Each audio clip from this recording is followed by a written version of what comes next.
బహుశా అన్ని విషయాలతో అందరూ ఏకీభవించరు. కానీ నాగరిక ప్రజాస్వామిక సమాజానికి ఉండాల్సిన లక్షణం ఏంటంటే ఏ అభిప్రాయాలు ఉన్న వాళ్ళైనా ఒక వేదిక మీద ఉండి మాట్లాడగలగాలి. అది నాగరిక సమాజానికి ఉండాల్సిన లక్షణం.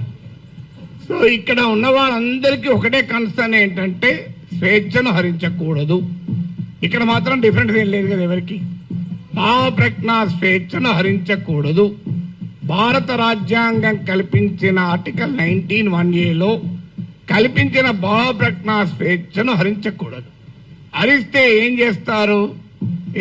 కేసులు పెడతారు. నేను అన్నాను అరెస్ట్ చేస్తారని భయమా సార్ అన్న. భయం ఉంటే యాంటిసిపేటరీ బెయిల్ పోతాను పోలే కదా అన్న. ఇంతవరకు యాంటిసిపేటరీ బెయిల్ పిటిషన్ వేయలేదు, వేయను కూడా. ఎందుకని నవ్వుతూ అన్నా నా జీవితంలో చాలా అనుభవాలు వచ్చాయి, అసెంబ్లీతో సహా. ఒక జైలు అనుభవం రాలే, అది కూడా పోయి చేస్తే నా ఆత్మకథ పూర్తవుతుంది ఇంకో చాప్టర్ అని చెప్పాను. సో అందువల్ల అరెస్ట్లకు భయపడే వాళ్ళం అయితే ఇక్కడ దాకా రాకనే పోయేవాళ్ళం.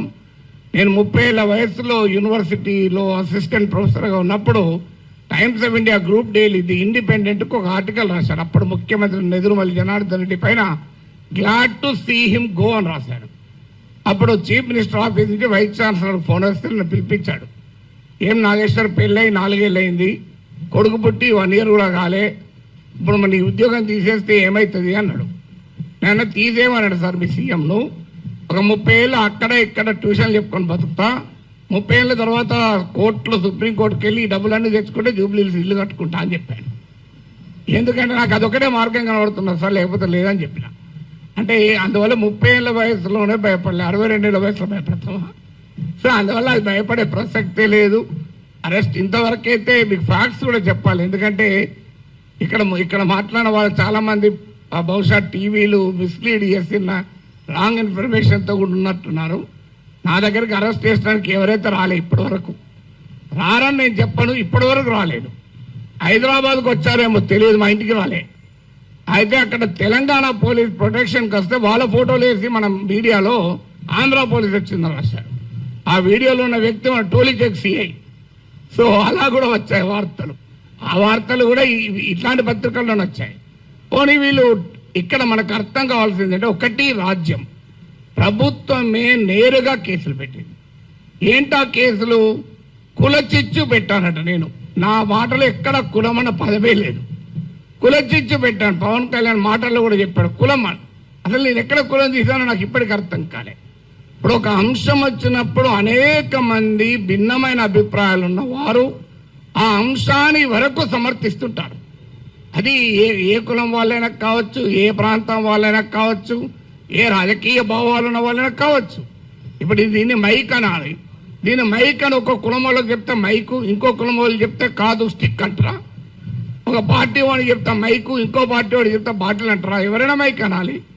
సో దానికి కుమ్ముకైనట్టు కాదని.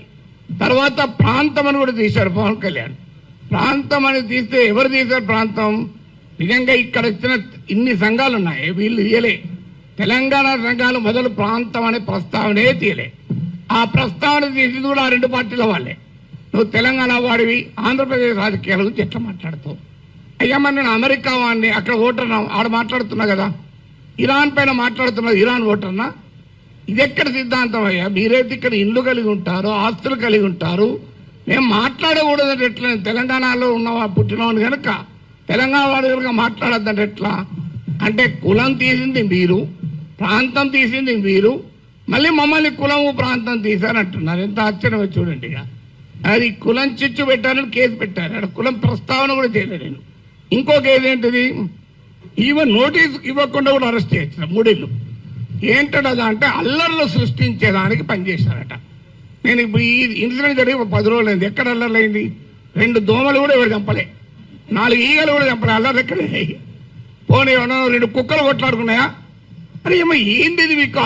అల్లర్లు సృష్టించారు. అదే కాదు, ప్రజా జీవితాన్ని అల్లకల్లోలం చేశారట ఒక కేసు. జోకేంద్ర వాళ్ళు పెట్టిన కేసులు మనం నవ్వొస్తాయి. మీరు ఎంతమంది చూశారో తెలియదు నాకు ఎఫ్ఐఆర్లు. ఆ సెక్షన్ నేను చూస్తే ఆ లాలోనే ఉంది, this section is not applicable for words అన్నాడు. మరి నేను వర్డ్స్ కాకపోతే ఏం మాట్లాడినా బాంబులు వేసినా?